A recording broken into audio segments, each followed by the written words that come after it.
अधिगम का आकलन पार्ट 2 में आज हम आप लोगों को बताएंगे कि जैसा कि आपने पिछली इकाई में आकलन के प्रति विभिन्न दार्शनिक उपगमों के बारे में पढ़ा और जाना है कि वस्तुतः आकलन पर 20वीं सदी के अंत तक मुख्यतः व्यवहारवादियों का प्रभाव रहा है।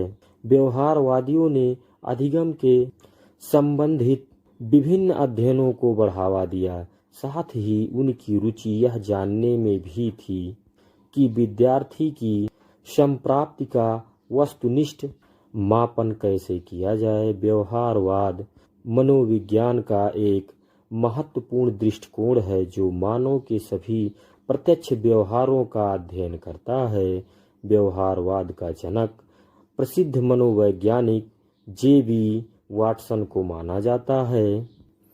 व्यवहारवाद पर आधारित अधिगम सिद्धांतों में सबसे प्रमुख योगदान पी.एफ. स्किनर का है। व्यवहारवाद अधिगम को अधिगम हेतु प्रेरित उद्दीपन एवं अनुक्रिया के मध्य एक संबंध के रूप में देखता है जो पुरस्कार एवं दंड के द्वारा संचालित होता है। मनोवैज्ञानिकों की दृष्टिकोण में मनोविज्ञान पर व्यवहारवादी दृष्टि से गहरा प्रभाव पड़ता है। शिक्षण अधिगम की प्रक्रिया पर भी अधिकांश अनुसंधान एवं सिद्धांत का विकास व्यवहारवादी मनोवैज्ञानिकों द्वारा किए गए। शिक्षण एवं अधिगम की संपूर्ण प्रक्रिया पर 1990 के दशक तक सर्वाधिक प्रभाव व्यवहारवाद का रहा। अनुसार शैक्षिक आकलन एवं मूल्यांकन की रूपरेखा पर भी इसका गहन प्रभाव दृष्टिगोचर होता है। व्यवहारवादी मनोवैज्ञानिक अतिवातावरणवादी थे। व्यवहारवादियों की निम्नलिखित मान्यता थी जो निम्नवत है। नंबर 1, मानव का संपूर्ण अधिगम मानव एवं वातावरण के पारस्परिक अनुक्रिया के कारण विभिन्न उद्दीपन एवं उनके प्रति अनुक्रिया के संबंध का परिणाम है। अगला स्टेप, बालक जब पैदा होता है तब टेबुल रसा अर्थात एक खाली स्केल के समान होता है। व्यवहारवादियों ने चिंतन, समस्या समाधान, स्मृति जैसी मानसिक प्रक्रियाओं की जन्मजात उपस्थिति की उपेक्षा की है। अगले स्टेप में हम लोग जानेंगे मानव व्यवहार मापनीय एवं निरीक्षण होते हैं।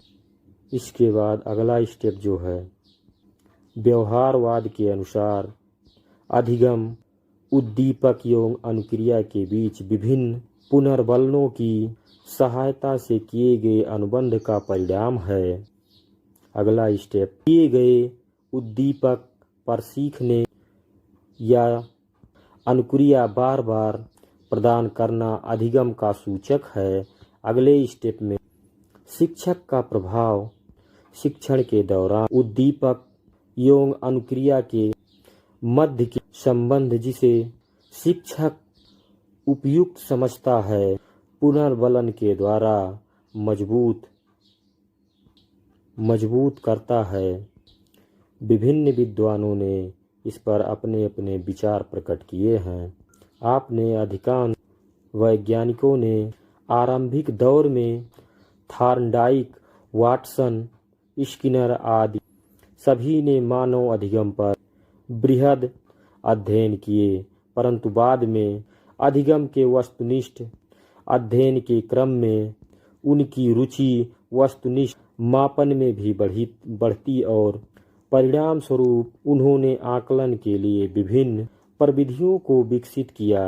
आकलन को वस्तुनिष्ठ बनाने के क्रम में व्यवहारवादियों ने मानव चिंतन की उपेक्षा की और स्मृति पर आधारित प्रश्नों एवं आकलन प्रविधियों को बढ़ावा दिया। साथ ही उनका सारा जोर विद्यार्थी की आपसी तुलना के उत्तम विद्यार्थी एवं निम्न मानसिक स्तर वाले विद्यार्थियों में विभेदन करके जैसे मशीनी प्रक्रियाओं पर केंद्रित होता है, उसका आकलन मुख्य केंद्र विद्यार्थी के अधिगम में वृद्धि की बजाय वर्ष के अंत में विद्यार्थी की संप्राप्ति को अधिकांश रूप में व्यक्त करने तक सीमित रखा गया। बाद में व्यवहारवाद के प्रति लोगों का मोह भंग एवं शिक्षण अधिगम की प्रक्रिया पर रचनावाद बढ़ते प्रभाव ने शिक्षा जगत पर ध्यान आकलन के रचनात्मक उद्देश्य की ओर गए और धीरे धीरे रचनात्मक आकलन का प्रभाव बढ़ता गया। व्यवहारवादी मान्यता पर आधारित आकलन को ही अधिगम का आकलन की संज्ञा दी जाती है। आकलन के प्रारंभिक व्यवहारवादी दृष्टिकोण जिसे अधिगम की संज्ञा दी जाती है, इसका मुख्य उद्देश्य योग्यात्मक है, जो सामान्यतः किसी कार्य या कार्य की इकाई की समाप्ति पर किया जाता है। वस्तुतः अधिगम का आकलन विद्यार्थी की संप्राप्ति के प्रमाण उसके माता पिता, शिक्षक, विद्यार्थी स्वयं अथवा अन्य व्यक्तियों के लिए महत्वपूर्ण होता है। इस प्रकार व्यवहारवादी मनोवैज्ञानिकों ने शिक्षण अधिगम की संपूर्ण प्रक्रिया के माध्यम से मानव संज्ञान यथा सोच की क्षमता, तर्क करने की क्षमता, समस्या समाधान करने की क्षमता, व्यक्ति का सामाजिक एवं सांस्कृतिक परिप्रेक्ष्य आदि सभी की उपेक्षा करते हुए विद्यार्थी को एक निष्क्रिय ग्रहणकर्ता के रूप में देखते हुए शिक्षण अधिगम हेतु विभिन्न विधियों एवं तदनुसार आकलन के मानक तय कर दिए। व्यवहारवादी मनोवैज्ञानिकों ने अपनी विभिन्न मान्यताओं के आधार पर आकलन के जो मानक तय किए, उनके अनुसार आकलन का उद्देश्य दिए गए उद्दीपक पर विद्यार्थी से अपेक्षाकृत अनुक्रिया प्राप्त करना है, जो उन्होंने पहली बताई हुई विधि के अनुसार उनको सिखाई है। एवं आकलन मुख्यतः सीखी गई अनुक्रिया के प्रत्यस्मरण पर आधारित होना चाहिए। अपनी विभिन्न मान्यताओं के आधार पर व्यवहारवादियों ने जो आकलन के उपकरण सुझाए वे प्रत्यस्मरण पर आधारित थे, जिनमें लिखित परीक्षा अथवा पेपर, पेंसिल, टेबल पर टेस्ट प्रमुख थे। साथ ही व्यवहारवादियों ने आकलन के आधार पर विद्यार्थियों की रैंकिंग एवं उनके संप्राप्ति के मात्रक आकलन को बढ़ावा दिया। परिणामतः धीरे धीरे योग्यात्मक आकलन की महत्ता बढ़ती चली गई। आकलन का उद्देश्य विद्यार्थी के कथित अधिगम स्तर की विभेद पर आधारित करता है। तदनुसार उन्हें विभिन्न श्रेणियों में रखना मात्र हो गया। इस कारण विद्यार्थियों पर विभिन्न प्रकार के प्रत्यस्मरण पर आधारित परीक्षाओं का बोझ बढ़ता चला गया।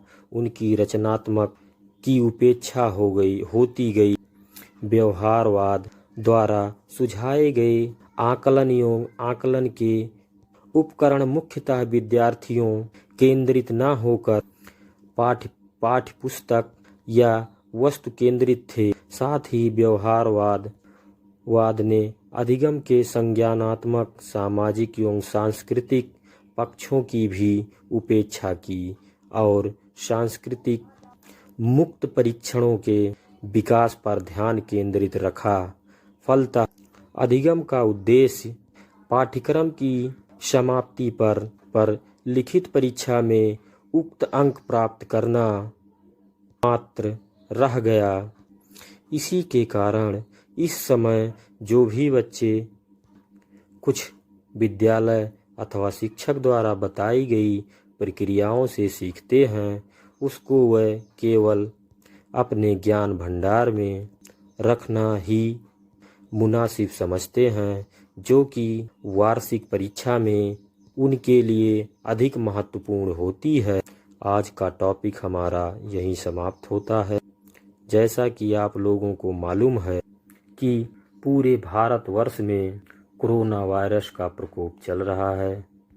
आप लोगों से अपेक्षा करता हूं कि आप लोग भारत सरकार द्वारा बताई गई या सुझाई गई नीतियों को मानेंगे और भारत सरकार के बनाए हुए नियमों को मानेंगे और लॉकडाउन का आप लोग सही से पालन करेंगे और सुरक्षित अपने घरों में रहेंगे। अति आवश्यक कार्य जब तक ना पड़े तब तक आप लोग घर के अंदर ही सुरक्षित रहिए। अगर आप लोग घर में रहेंगे तभी आप लोग सेफ रहेंगे, क्योंकि अपनी सुरक्षा अपने हाथ में ही होती है। जैसा कि आप लोग पहले से ही जानते होंगे,